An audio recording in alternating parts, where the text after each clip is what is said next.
claro. Esto es un trabajo en equipo. Todos vamos para el mismo lado, vamos a sacar adelante a los pacientes, todos vamos a aportar. No es recibir órdenes médicas. No, es que yo aquí solo recibo órdenes médicas. Lo que el doctor me diga, yo lo hago. No es así. ¿Vale? Esto es de sugerir, proponer, ser propositivo, trabajar en equipo. Eso se trata. ¿Vale? Bueno, buena esta pregunta. Y es, ¿puede cambiar? Claro que sí. En cualquier momento el paciente le cambia. Y nosotros podemos hacer clasificación sin ningún problema. Porque es única y exclusivamente.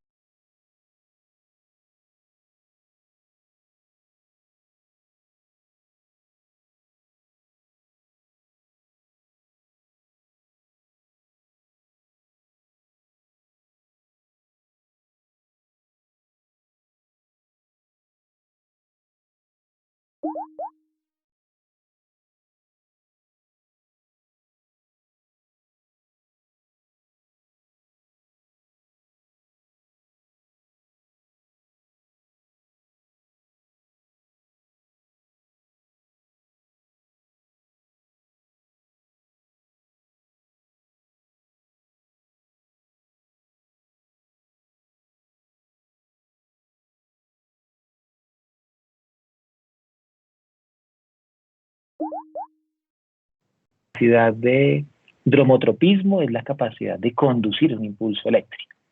Si decimos vagotropismo, es la capacidad de excitabilidad que tiene el corazón, ¿vale? Y si decimos cronotropismo, es lo mismo que decir automatismo. Entonces aquí estamos hablando de no de ionotrópico, sino de inotrópico. La palabra inotrópico es mejorar la contractilidad del corazón. Y entonces utilizamos los términos inotrópico positivo. La palabra inotrópico positivo es aumentar la contractilidad del corazón. Queremos eso. En un paciente que ya su funcionalidad ha estado muy mala, queremos aumentar la contractilidad del corazón. Es que aumentan la contracción del corazón. Y otro grupo de medicamentos se llaman vasopresores.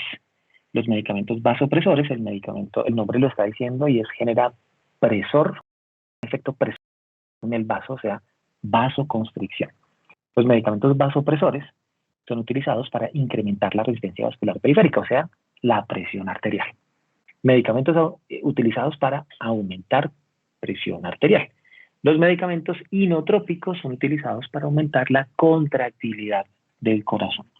En un paciente con falla cardíaca, vamos a utilizar medicamentos inotrópicos. Solo que voy a aprovechar para hablar de una vez de los vasopresores, que los inotrópicos y los vasopresores hacen parte del manejo farmacológico del paciente con shock. Un paciente que está en shock normalmente es un paciente que tiene mala perfusión y que normalmente tiene bajas cifras de presión arterial. ¿Qué necesita un paciente con shock? Aumentar la perfusión tisular y eso lo vamos a aumentar aumentándole la presión arterial. Hemos hablado de medicamentos que disminuyen la presión arterial, pero también hay otros que aumentan la presión arterial. En el caso de la hipotensión, tenemos opciones de aumentar la presión arterial. Solo que son medicamentos que se manejan de una forma muy delicada, con dosis exactas que nosotros vamos a aprender a calcular en este módulo. Entonces, vamos a hablar de los inotrópicos y los vasopresores. ¿Vale? ¿Es claro para qué sirve cada uno de ellos? Inotrópico y vasopresor. Sí, profe. Señor. Ok. Bueno, me consta que no es un grupo callado, pero en la virtualidad todos los grupos son callados. Entonces, sigamos por acá. Bueno, fármacos inotrópicos y vasopresores. Aquí tengo una tablita que uno la ve y uno dice, bueno, ¿y cómo funciona eso? No es tan compleja. Dice, fármacos que van a utilizar, que se utilizan a nivel del corazón, que son cardíacos, o sea, inotrópicos. Y los fármacos que actúan a nivel vascular son vasopresores. Entonces, los vasopresores, medicamentos vasopresores, son los que actúan en el vaso y los inotrópicos son los que actúan en el corazón. Aquí tenemos si el medicamento produce constricción o si el medicamento produce vasodilatación. Algunos de ellos, cuando hablamos en emergencia hipertensiva, hablamos de que algunos de ellos son vasodilatadores. Nitroprusiato, nitroglicerina y la betalol son vasodilatadores. Aquí vamos a hablar de vasodilatadores. Al final hacemos el ejercicio de cálculo, porque eso tiene su fórmula de cálculo diferente. Medicamentos inotrópicos. Inotrópicos son los que van a estimular los receptores del corazón. Cronotrópicos son los que van a utilizar los efectos del corazón. Los de conducción, los dromotropismo, son los que van a aumentar la conducción en el corazón. Los medicamentos constrictores, los vasoconstrictores, son los que van a estimular los receptores, especialmente los alfa-1.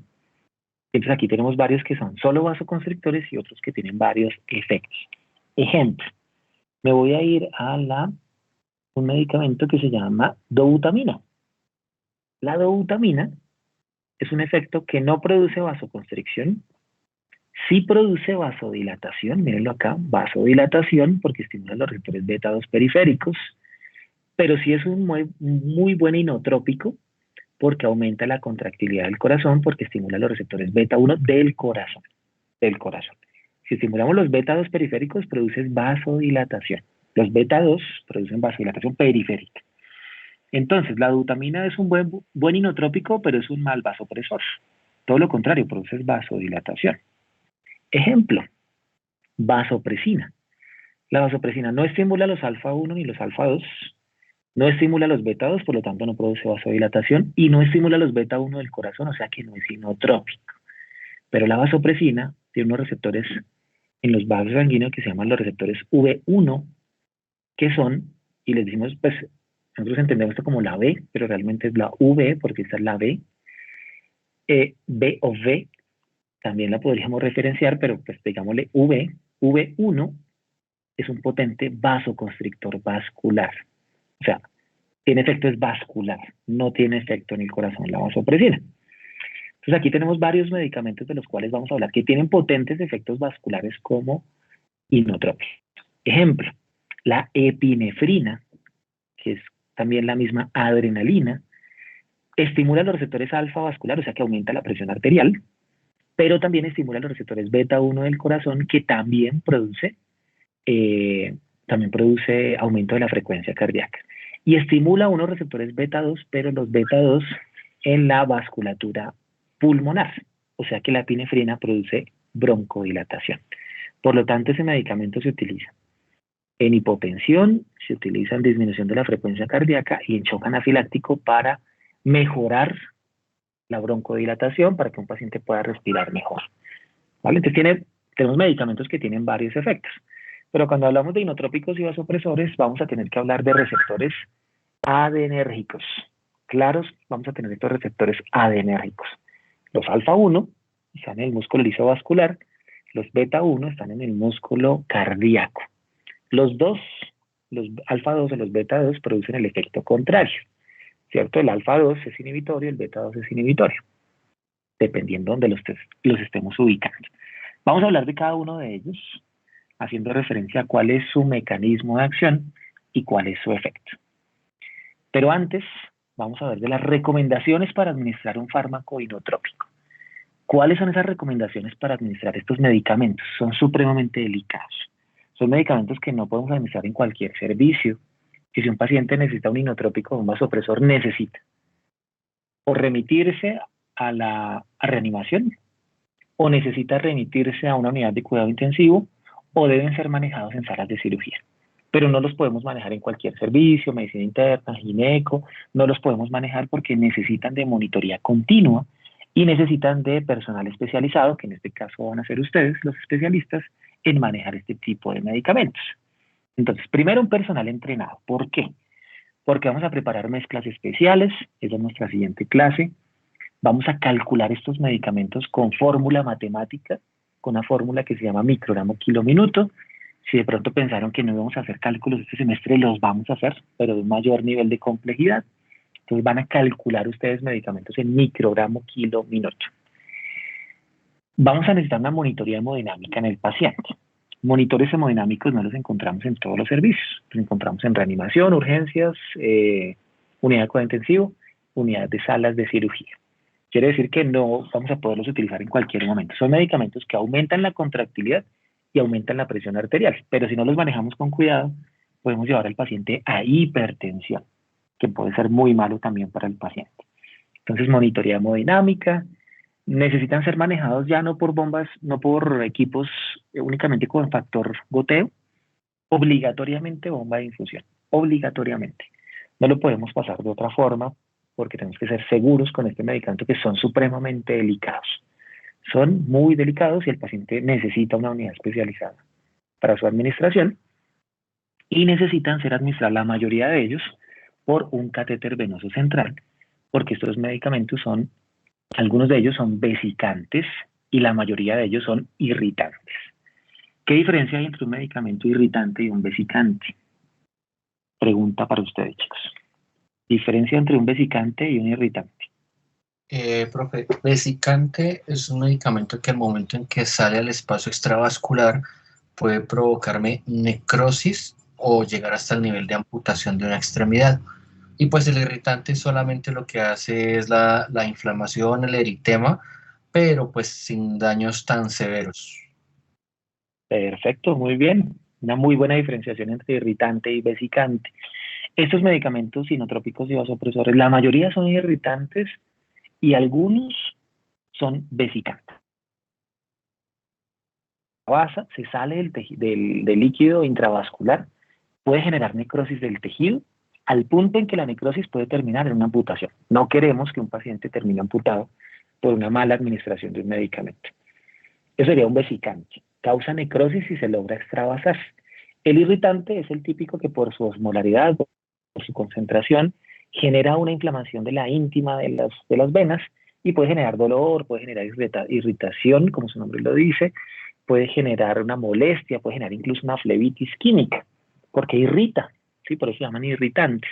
Pero si se extravasa no genera necrosis, como sí lo genera el vesicante, que puede llegar a generar necrosis del tejido. Ejemplo, noradrenalina y adrenalina pueden llegar a ser vesicantes. Por lo tanto, la recomendación es catéter venoso central. Vamos a evitar esa molestia. ¿Podemos iniciárselo por acceso periférico? Sí. Eso mientras le pasan el catéter central y después pasamos la infusión al catéter venoso central.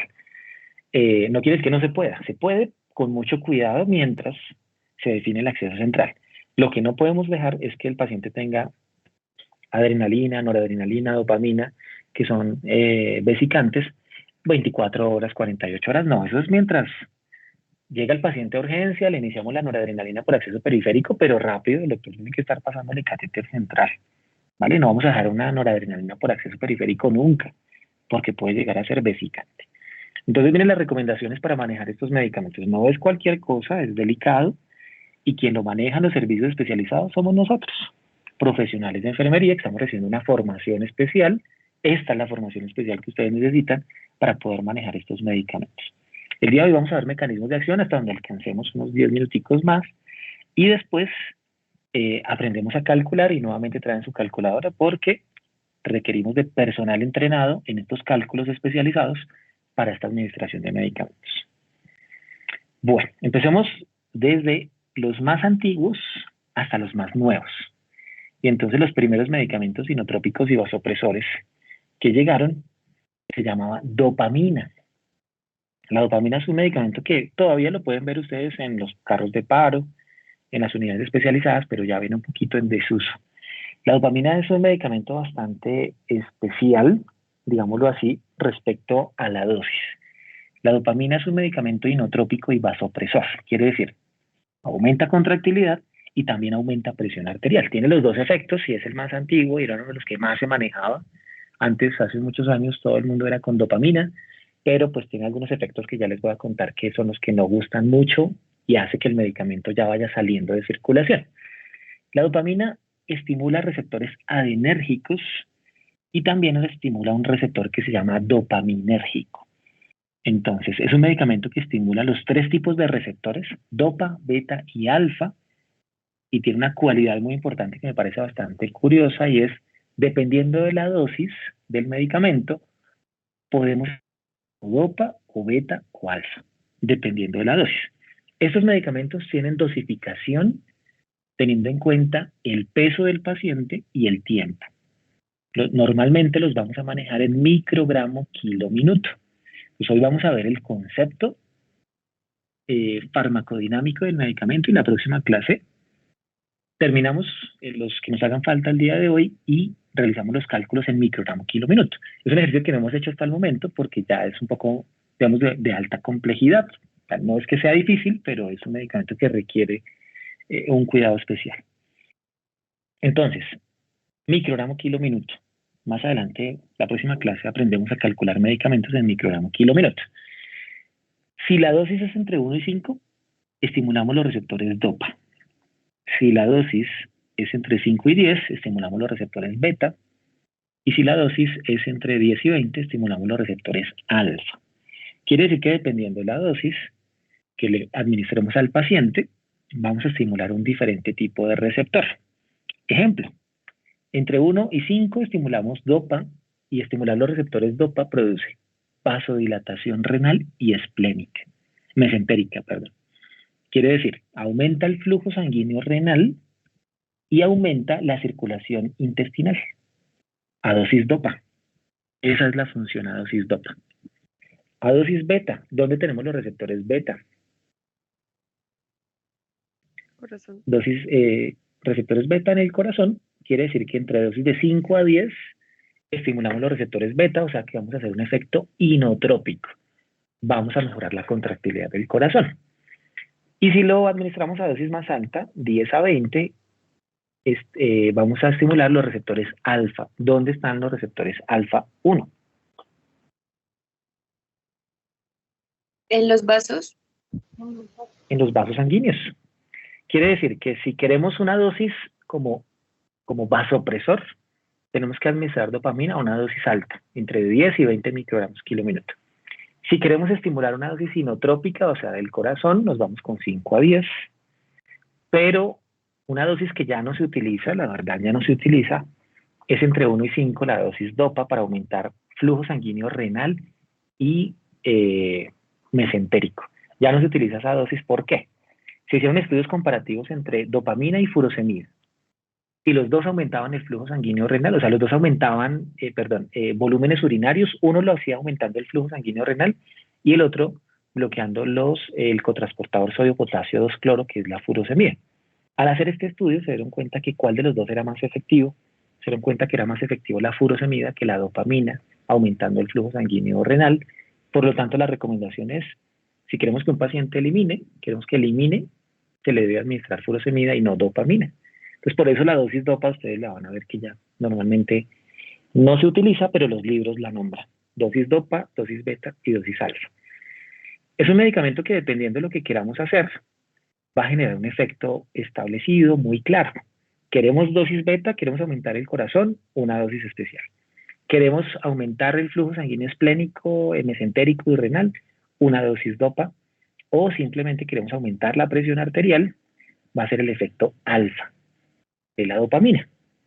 Les traigo estas imágenes porque ya estamos hablando más, ya todos sabemos dónde están los alfa, los beta y los DOPA en este caso. Entonces, dependiendo la dosis, asimismo se va a estimular un receptor. Me devuelvo. Si queremos estimular receptores dopaminérgicos, son dosis bajas entre 1 y 5. Mejoramos circulación a ciertos órganos, especialmente riñón. Si queremos estimular los beta 1 en el corazón y aumentar la frecuencia cardíaca, nos vamos con de 5 a 10, dosis de 5 a 10 microgramos kilo minuto. Pero si queremos estimular los alfa, especialmente los alfa 1, que es aumentar la presión arterial, nos vamos en dosis de 10 a 20 microgramos por kilo minuto. Y entonces ahí tenemos el medicamento dopamina, que dependiendo del receptor nos va a ayudar a aumentar o frecuencia o presión arterial o flujo sanguíneo renal, que es la dosis que ya nos está utilizando para. ¿Vale? La dopamina, eso sí es importante que lo sepan y se lo aprendan. La presentación de la dopamina es de 200 miligramos en 5 centímetros cúbicos. 200 miligramos en 5 centímetros cúbicos, o también vienen algunas presentaciones ya prellenadas, que es una solución que ya viene diluida y que simplemente tenemos que conectar.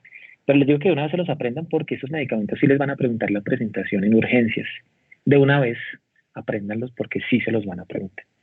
Los digo por experiencia, porque he rotado con estudiantes en esas salas y uno sí necesita saber que la presentación del medicamento, ¿vale? Dopamina. Es un medicamento que, dependiendo de la dosis, asimismo va a generar su efecto. ¿Preguntas, chicos, de dopamina? ¿Preguntas de dopamina? No, señor. ¿Es clara la dopamina?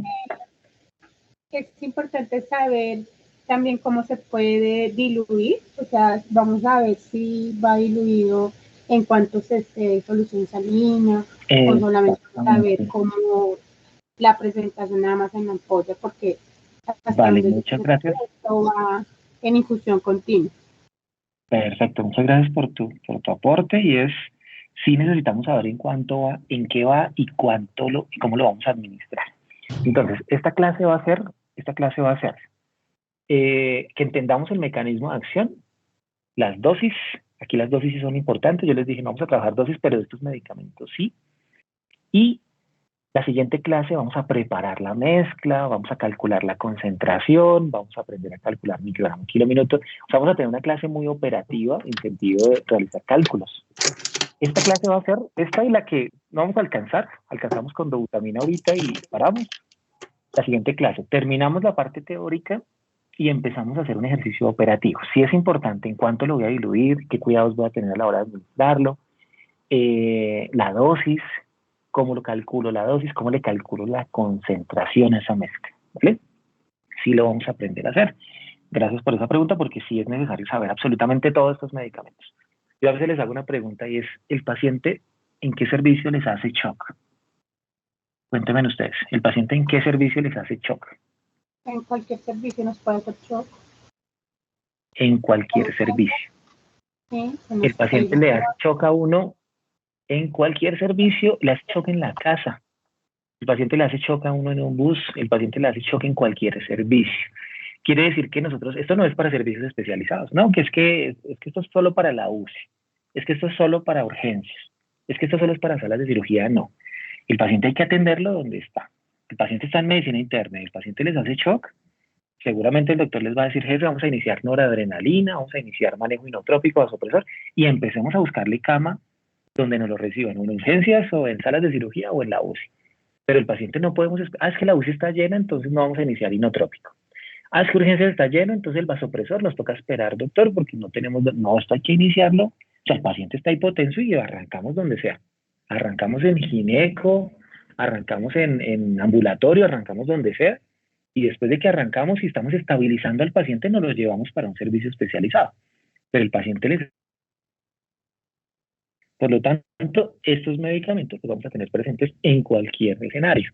El paciente, si alguien va a trabajar en transporte aéreo, va a trabajar en transporte de transporte, el paciente les puede hacer hipotensión. ¿Qué vamos a hacer? Esperemos hasta que lleguemos a la clínica, porque no, eso lo vamos a manejar en cualquier momento. Por eso tenemos que aprender a calcularlo de una vez para que ustedes lo tengan clarito, ¿vale? Bueno, hablemos de dobutamina. Dobutamina, y yo creo que podemos dejar por el día de hoy. Entonces, dobutamina es un medicamento que, según este cuadro, dobutamina no tiene tantos efectos sobre alfa-1, pero sí sobre beta-2, o sea que produce vasodilatación y tiene efectos potentes en los beta-1 del corazón, que son los que producen inotrópico. O sea que este es un inotrópico positivo, no es vasopresor, de hecho produce vasodilatación. Entonces, dijimos, son receptores beta, son receptores adenérgicos que van a ser estimulados por medicamentos. En este caso, ¿qué vamos a estimular? Vamos a estimular los beta-1, que son los que van a aumentar la contractilidad y la frecuencia cardíaca, y tiene un efecto discreto en los beta-2 que produce vasodilatación. O sea, este medicamento no aumenta presión arterial, este medicamento vasodilata al paciente, pero le aumenta la contractilidad. Aumenta contractilidad. El mecanismo de acción no es necesario repetirlo, tiene los beta, todos los adenérgicos son metabotrópicos, todos son adenilato ciclasa, excepto alfa-1, que es fosfolipasa C. Ya no nos metemos tanto allá en la célula porque yo espero que a este punto ya tengamos clara esa información. Todos los receptores adenérgicos son metabotrópicos. Todos son adenilato ciclasa, excepto alfa-1, que es fosfolipasa C. ¿Vale? Por lo tanto, aquí estaríamos hablando que el mecanismo de acción de este medicamento es por proteína efectora adenilato ciclasa, y su respuesta dentro de la célula, dentro del corazón, va a ser aumentar la frecuencia cardíaca. Dobutamina. La ampolla viene de 250 en 20, también vienen unas precargadas, pero tenemos aquí 250 miligramos en 20 mililitros. ¿Vale? ¿Pregunta alguien? Profe, entonces ¿Alguien es tiene eso que casi siempre que se da una infusión de dobutamina, que prácticamente que en todos los casos terminamos acompañándolo de noradrenalina. Exactamente, muy bien. En este caso estamos mejorando contractilidad, pero no mejora presión arterial. Si tenemos a un paciente hipotenso con alteración de la contractilidad, es un paciente que necesita doble medicamento especial. Necesita inotrópico por un lado y vasopresor por el otro. Ah, bueno, no les conté, chicos, especial, no les conté qué es el efecto, cuál es el efecto que no gusta de la dopamina. El efecto que no gusta de la dopamina es que es un cronotrópico positivo muy fuerte. Quiere decir que aumenta la frecuencia cardíaca. Entonces, produce taquicardia, es arritmogénico. Entonces, ese medicamento lo que va a hacer es aumentar la frecuencia tanto que puede llegar a generar una arritmia. Es un efecto que no gusta de la dopamina. No gusta de la dopamina, estamos con un corazón enfermo, en falla, y le aumentamos la frecuencia a 120, aumenta el consumo de oxígeno. Eso hace que el medicamento ya no se utilice tanto porque es cronotrópico positivo fuerte. Aumenta la frecuencia cardíaca de forma significativa. Es arritmogénico, puede generar arritmias, ¿vale? Es el efecto que no gusta de Profesor, la pregunta. dopamina y eso hace que el medicamento venga en desuso. Cuénteme. Digamos, estos efectos como que como se dice que aumenta el ritmo cardíaco y se le puede eh, presentar arritmias al paciente, ¿son arritmias esporádicas o ya le queda la arritmia al paciente Bueno, definitivamente? gracias por la pregunta. Esa arritmia es mientras recibe la infusión de medicamento. Una vez se retira el medicamento, desaparece la arritmia. O sea, no es una arritmia crónica, es una arritmia desencadenada por el medicamento. Entonces uno sabe, está con dopamina y el paciente ya empieza a 90, 100, ya 110, ya toca retirarla porque seguramente está aumentando consumo de oxígeno al corazón y puede ser arritmogénica. Mientras esté la infusión puede generar arritmias. Entonces se retira y automáticamente el efecto se pierde rápidamente. No queda una arritmia de por vida, no, es mientras la infusión. Bueno, dobutamina. Dobutamina es potente inotrópico, pero no es vasopresor, de hecho produce vasodilatación. Entonces es muy buen inotrópico, se utiliza bastante en la actualidad, se sigue utilizando, de 250 en 20, y la dosis va desde 2.5 hasta 15 microgramos kilo minuto. No depende de la dosis, depende de la respuesta del paciente. Entonces, si tengo 2.5, estimulo receptores beta 1. Si tengo 15, estimulo receptores beta 1. No es como la dopamina que depende de la dosis, no. Este simplemente siempre va a estimular los receptores beta 1. Es un buen inotrópico, depende de la respuesta que queramos en el paciente, qué tanto contractilidad necesita mejorar el paciente, pero también su efecto, el que no gusta, el efecto colateral, el secundario que no gusta, que no queremos, es taquicardia. También aumenta la frecuencia cardíaca. Eso hace que el medicamento que venía siendo muy bueno para la contractilidad también pueda ser arritmogénico. Entonces es muy buen inotrópico, produce vasodilatación, pero también puede llegar a ser arritmogénico. ¿Vale? Bueno, chicos, ¿preguntas con dobutamina? ¿Preguntas con dobutamina? No, profe. Bueno, yo creo que lo vamos a dejar acá. Por el momento, llegada la semana de reflexión, que espero que la aprovechen para de verdad reflexionar y estudiar, descansar también. Vamos a terminar entonces con los siguientes inotrópicos y vasopresores, que va a ser milrinone y va a ser levosimendan. Y tenemos entonces la clase más de cálculos, que sería llegando de nuestra semana de reflexión, terminaríamos esta clase y arrancaríamos de una vez cálculos de estos medicamentos. Ejemplo, a mí me dicen, jefe, administrele dobutamina 15 microgramos kilo minuto. ¿Cuántos centímetros cúbicos le debo administrar a este paciente? Entonces vamos a aprender a preparar la mezcla, calcular concentración y calcular la dosis. Porque hasta el momento no hemos hecho ningún ejercicio operativo con microgramos kilo minuto. Con este grupo de medicamentos inotrópicos y vasopresores sí lo vamos a hacer. Vamos a calcular concentraciones y vamos a calcular dosis de medicamentos. ¿Vale? Vamos a dejarlo acá por ahora con dopamina, que pueden ser unos medicamentos LASA por su nombre. Dopamina, dobutamina, uno podría llegar a confundirse. Pero la idea es que si ya tenemos en cuenta el mecanismo de acción y demás, no nos vayamos a confundir con estos dos medicamentos, porque aunque los dos son inotrópicos, hay uno que es potente vasoconstrictor y el otro es vasodilatador. Generamos efectos contrarios. Por aquí alguien está levantando la mano. Sí, profe, yo Pregunta, Sonia. tengo una pregunta. Claro que sí. ¿En la digoxina hacemos la presentación de la ampolla y las gotas o cuál hacemos? No, lo podemos hacer las dos en la misma tarjeta. Ah, ok, Gotas y ampolla, para que lo tengamos claro. ¿Vale? ok, profe, gracias. Y solo saldría una tarjeta de ahí. Bueno, chicos, más preguntas relacionadas con esta temática. Profe, ¿la digoxina queda entonces como un medicamento para manejar el síndrome coronario agudo o la falla cardíaca? ¿O eso lo dejamos La- como...? La falla cardíaca. Medicamento Ok, para falla cardíaca. No para síndrome coronario no va. Digamos que no. A no ser que el paciente haga falla cardíaca secundaria al infarto, o sea, una cardiopatía isquémica. Pero lo contrario en el infarto sí no iría. Solo para falla cardíaca. ¿Vale? Pregunta, chicos. Bueno, si no tenemos preguntas, entonces damos por terminada la sesión. Con la mayoría nos vemos ahorita en la tarde para que hablemos de fisiopatología de la enfermedad ulceropéptica y gastritis. Con algunos ya hemos hablado de esta temática. Y entonces nos vemos después de semana de reflexión. ¿Vale?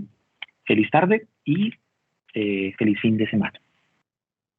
Gracias, Muchas chicos. profe. gracias, profe.